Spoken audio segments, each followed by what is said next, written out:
We really had a good day. We had a 131 play scrimmage, and I thought we had good effort in all areas. Offense made some plays, defense made some plays. We were able to get some special teams work during the scrimmage. We were able to work on some return game prior to the scrimmage.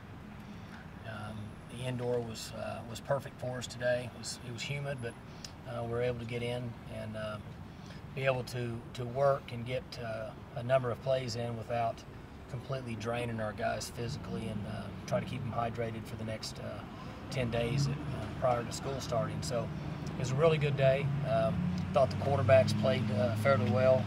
I thought we ran the ball effectively. Tyreek made some plays. Des Rollins showed up.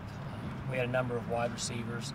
We had some young freshmen make some plays on offense, and I saw some freshmen on defense that showed up. And there wasn't anything out of the ordinary from a personnel standpoint.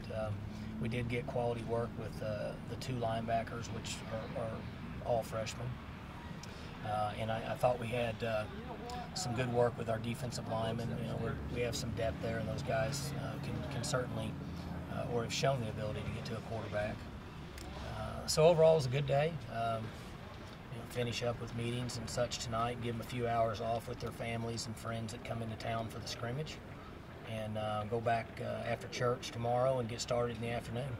Over the course of the week, Mike, are there some position battles that you're paying close attention to, and are you seeing any of that start to crystallize at all? Oh, John, not as much anymore, because we play two groups on defense, and we're not more than too deep on defense. So for the most part in the games, they're going to play 60-40.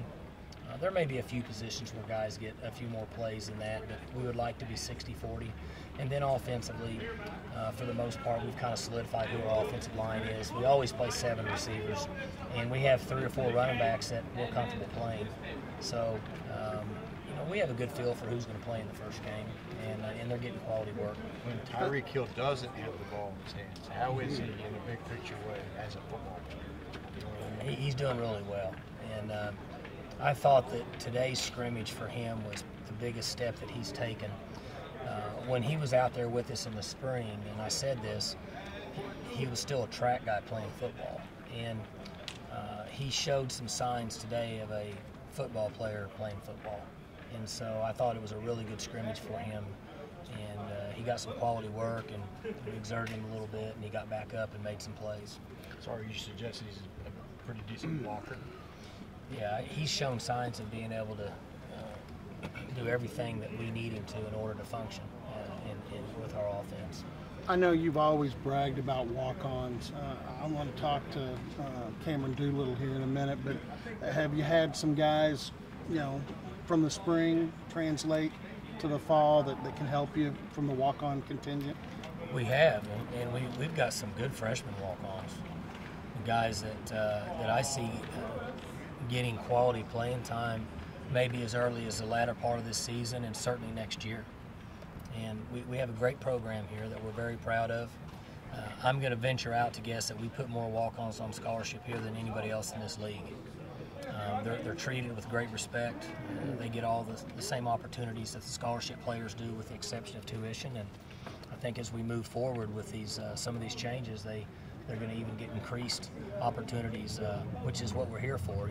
We can't forget that at the end of the day, we're trying to get these young men an education and make sure that they have a great 4-year experience. So we have guys that are showing up. And, Seaton was a walk-on, and he plays all the time now, and Teddy Johnson, and then, you had mentioned Doolittle, and then we have Blake Jarwin that's going to get some quality playing time. He had a little shoulder. He got knocked down the other day. He'll be back at practice on Monday. And we have some offensive linemen, 2 guys that are playing that are in our second team, and they're walk-ons. Same thing at the linebacker position. So we're very pleased with our walk-on program, and we're very fortunate here at Oklahoma State that our administration understands the importance of walk-ons and what they bring to our program, and we're able to bring a number of them in. We have a big number of walk-ons in this program, and there's no question that they've had a direct impact on the success we've had here over the last 10 years. Was it your idea to commit a wall to honor walk-ons? No question. In the facility? These guys know how I feel about walk-ons, because whether we like to admit it or not, in all phases of what kind of goes on in the world and in this country and in college athletics, we forget. Ultimately, at the end of the day, it's a game, and kids should play it because they love to play the game. These guys come here and pay their own way. Many of them have jobs. There's a huge demand. We spend just under 19 hours a week with them, and they're paying their own way. And I have a lot of respect for those guys. And so we do every single thing we can to make sure they understand that we appreciate them. And that's why we have that wall down there. That's directed and dedicated just to our walk-ons.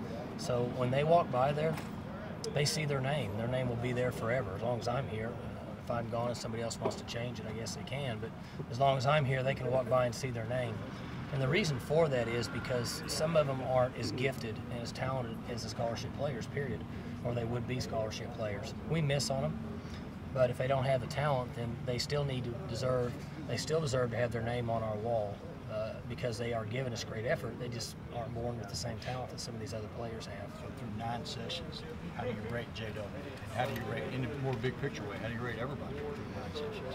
Well, I think the quarterbacks are playing good, and JW had a good day. I thought he managed our offense and made plays. And I like where we're at. I've said it. I've always been honest. And there's times after a scrimmage I thought we were terrible. I thought we were lacked focus. The only issue that I had today is I thought that we had too many penalties. But when you practice 9 days and you don't have officials out here, it's a little different. But bring the officials in. We had too many penalties. Most of them 5-yard penalties that we need to clean up. We had some freshman wideouts that couldn't get on the ball or off the ball like they were supposed to. The big penalties, I think we only had 1 pass interference, and I think we had 1 holding call. So we need to clean up those areas because we need to be sound and function as a group and eliminate penalties and missed assignments. And today was a step in the right direction, but we certainly need our work. Speaking of quarterbacks, you've had some pretty competitive battles for the last couple of years. What's that been like to manage those, and so much attention from us and fans and everybody on that position? Well, I think it's always easier if you had Brandon Whedon in your program, and he's a potential NFL player, and obviously from the other night he is an NFL player. We saw that he's our guy, and then we have a second team and a third team, but we're in a position that we have guys that bring a little bit something different to our offense, and so we manage the right way. I think Coach Yersich has done a great job with them.